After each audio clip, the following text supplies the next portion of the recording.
We were about to cut the cake at our gender reveal when my mother-in-law screamed, "Stop. I already know what it is." She'd secretly paid the tech at our clinic and held up a balloon, popped it, and shouted, "It's a boy." The room went silent. It wasn't. I took a deep breath, pulled out my own envelope, and read aloud, "It's a girl. And you'll never meet her." I canceled the party and blocked her number. The next time she tried to show up, the security guard already had her photo. I'm Valerie, 32, living in Springfield, Missouri. I'm a first-time mom. My husband Nate and I were expecting our first child after 3 years of fertility problems. The pregnancy was a miracle. Every appointment, every ultrasound, every symptom felt like something sacred. We planned a small backyard gender reveal party. Nothing fancy, just family, friends, and a cake that would tell us if we were having a boy or a girl. I had told the nurse at the clinic not to tell us anything. I asked her to put the gender in a sealed envelope. I handed that envelope to my best friend, Carly. Carly took it straight to the bakery so they could fill the cake with the right color. I didn't want to know early. I wanted to feel the surprise, right there, surrounded by the people who loved us. But I made one mistake. I didn't think to warn them about Janice. Janice is my mother-in-law, Nate's mom. She's 56, sharp-tongued, always wearing pearls and soft sweaters, like she's trying to look like a perfect Southern grandmother. But behind that smile, she's cold. Always has been. From the day Nate brought me home, she made it clear I wasn't what she wanted for her son. I came from a working-class family. My mom died when I was 20. My dad has struggled with alcohol. She never said it directly, but the way she looked at me told me everything. When we got married, she criticized everything. The dress, the food, the vows.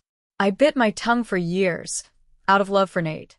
But things changed when I got pregnant. She wanted a boy. She said it constantly. It better be a boy. We need someone to carry on the name. I already bought blue onesies. I laughed it off at first, thinking she was just excited. But the week before the party, she started getting weird, asking if we could hint the gender early, asking who had the envelope, asking what day I'd had the ultrasound. I kept saying, "We don't know yet. You'll find out when we all do." I thought she was just impatient. She was something else entirely. The day of the party, everything looked great. We had tables with blue and pink decorations, a photo booth, and the cake set on a table under a sign that said he or she. Let's cut and see. Nate held my hand. Carly was getting her phone ready. My dad was there. Friends from work were taking pictures. I was finally feeling like this moment, this long-awaited moment, was going to be perfect. Then, right as we were about to cut the cake, Janice screamed, "Stop." Everyone froze. She walked up to the front holding a huge blue balloon. I had no idea where she got it. "I already know what it is," she said. Then she pulled out a knife from her purse. Yes, her purse, and popped the balloon. Blue confetti exploded everywhere. "It's a boy," she shouted. People clapped, but slowly. Uncertain. I saw Carly's face, horrified. Nate looked like someone had punched him. Janice turned to me, grinning. "I paid the tech at your clinic. That sweet little thing behind the desk. Gave her $100 and a gift card.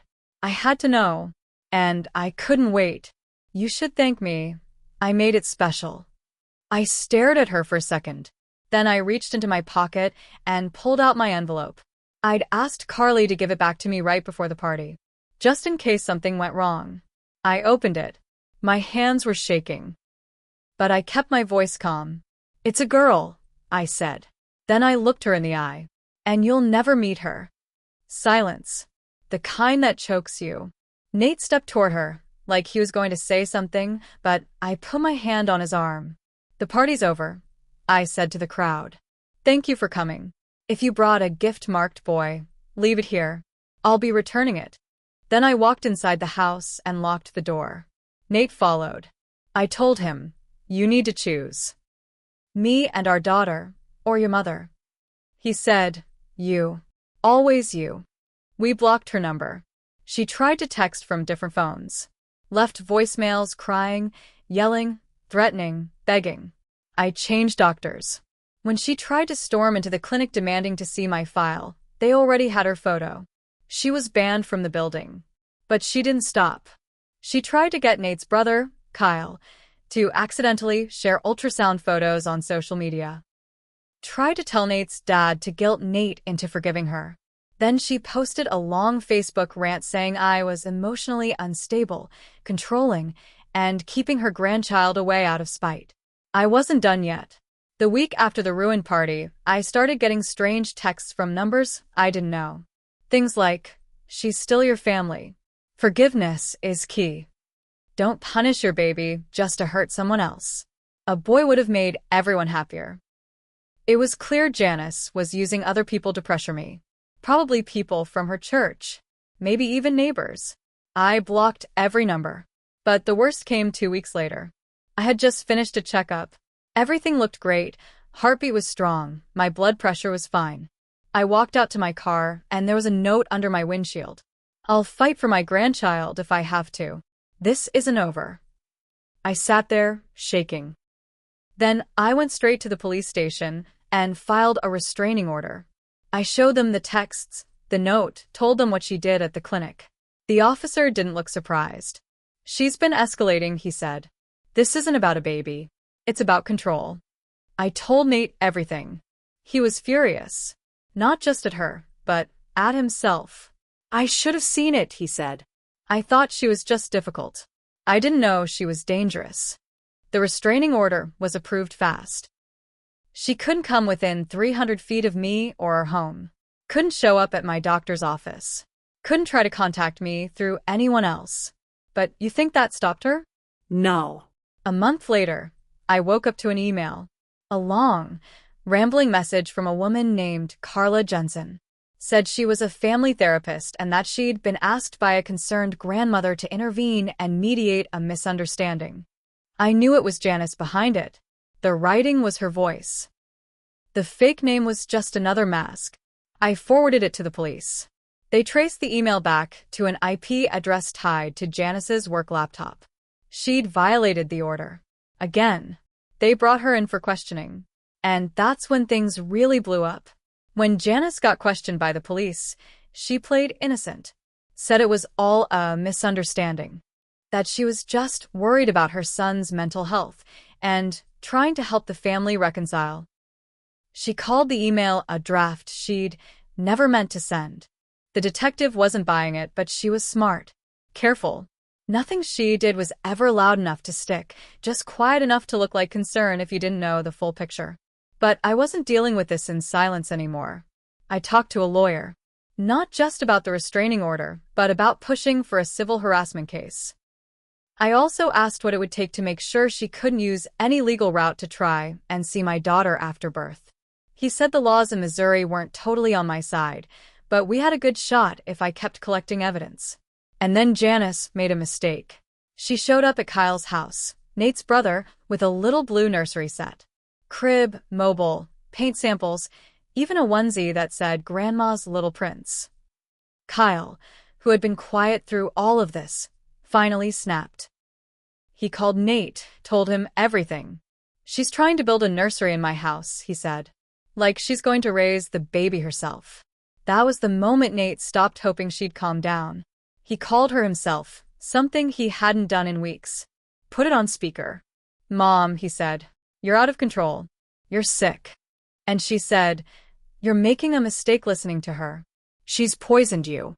I'm your mother. You wouldn't even be a father if it weren't for me." Nate's hands were shaking. "You're never meeting our daughter." Then she said something that chilled me to the bone. "Oh, I will. You'll see. She'll need me more than she needs you too." We recorded that call. Sent it to the lawyer. He said, "This is what we needed." But I still didn't feel safe. A week later, I went to get the mail and found a small package on the doorstep. No return address. Inside was a stuffed bear. Blue. With a voice box inside. When I pressed it, it played a recording of Janice saying, "Grandma loves you, little prince. I'll see you soon." I dropped it like it was poison. That was the final straw. I called the police and handed over the bear. They took it seriously this time. They added the recording to the case and moved to press charges for violating the restraining order. But something in me had already shifted. I wasn't scared anymore. I was done. Done playing defense. Done waiting for her to cross another line. I told Nate I wanted to go public. Tell everyone what she'd done. He agreed. I wrote a post online. Not just for Facebook. I shared it on a local parenting group, a private mom's board, even Reddit. I laid it all out. The gender reveal sabotage. The bribery. The fake email. The nursery at Kyle's house. The stuffed bear. I didn't use her name, but anyone who knew us knew exactly who it was. The post blew up. Other moms started sharing their own stories. Some had similar in-laws, some had advice, but most were just shocked someone could go this far. One woman messaged me privately. She used to work with Janice and said, "She's always been like this." But nobody ever called her out. The final court hearing came a week before my due date. Janice showed up in pearls, tears, and a cardigan, with her lawyer and a fake smile. She tried to cry in front of the judge. Said she was just a confused grandma, and the bear was a gift, not a threat. I took the stand. Calm. Clear. I told everything. The messages. The clinic bribe. The balloon stunt. The bear. Then I said, "Your Honor, she's not just crossing lines. She's erasing them. And I won't let my daughter grow up thinking that kind of behavior is love." The judge ruled in our favor. Full no-contact order extended to include the baby.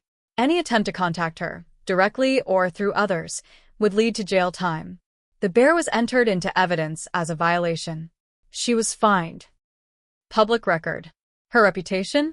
Shattered. Her church kicked her off the women's board.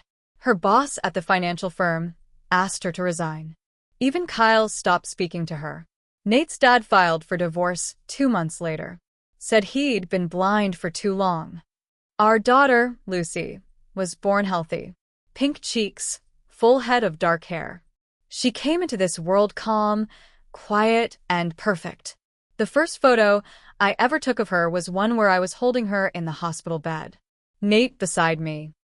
The three of us. No Janice. No drama. No lies. She sent one last letter, mailed from a P.O. box. I didn't open it. I handed it to our lawyer and let it sit in the file with all the others. I'd made mistakes.